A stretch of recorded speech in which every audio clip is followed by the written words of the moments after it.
City guy managed to top his own stunt of sneaking into the Super Bowl without getting caught. He did so by doing it again. Our Karl Torp shows us how he and the rest of his ticketless crew fooled security more than once.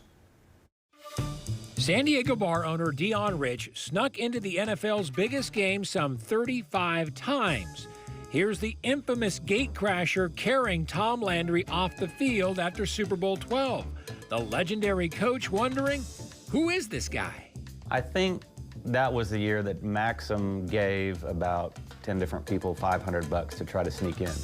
We did it with like $10. Oklahoma City's Steve Hunt and his friend Robert McKee of Dallas don't have Dion Rich numbers, but got into 2 consecutive Super Bowls without tickets. We saw it as a challenge. Years ago, the friends accepted a lot of odd challenges.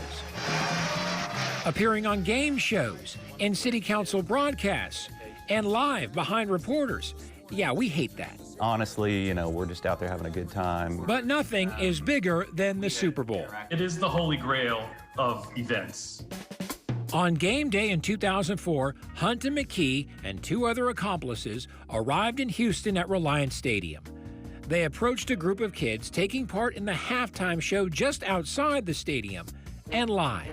Found a kid and said, "Excuse me, we're with, such and such security or something. We need to see your badge." Took a picture of it down the street to Kinko's, got in Photoshop. Boop, boop, boop.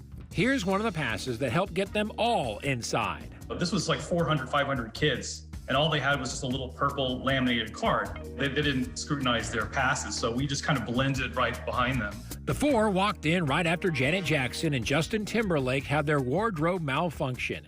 The same purple passes got them into parties after the game. Kid Rock was like right in front of us. And one of the people with us had the presence of mind to say, "We're with him," to the security, and he just nodded us through. The duo would repeat the next year in Jacksonville for Super Bowl 35. This time, the lie was told to an unknowing Philadelphia news reporter in town covering the Eagles. I said, "Oh my gosh, that's you. Can we get a picture?" She's like, yeah, sure. So we get her a picture with her, and we're like, "No one's gonna believe it's you. Hold up your press credentials." Just like that, it's back to Kinko's, and then inside the stadium.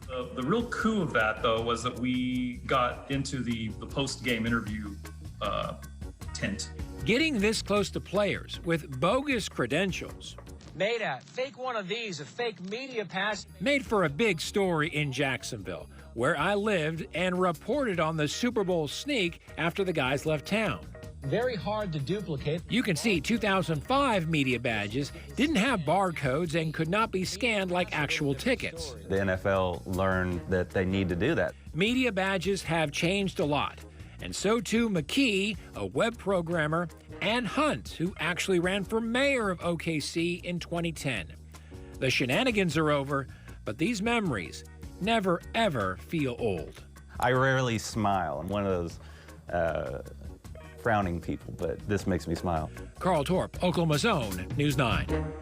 Pretty clever. What memories? I just went to Kinko's, made a copy. Laminate this for me, please. Things have changed. Yes, isn't that the truth? Big time. If there's a will, there's a way. I mean, that was pretty good, though. So taking a picture of somebody with one and then... Hold your credentials up, yeah. Yeah, okay. Yeah, good and stuff. It worked. Not anymore, though. You don't think somebody can get back in today? I don't think so. Yeah. It's just scrutinized too much now. Yeah, you're right. Well, especially this year, too. So. Exactly. Yep. Another nice day. Yeah, Gorgeous. beautiful. Yeah, it was so nice. Tomorrow will be even nicer, except...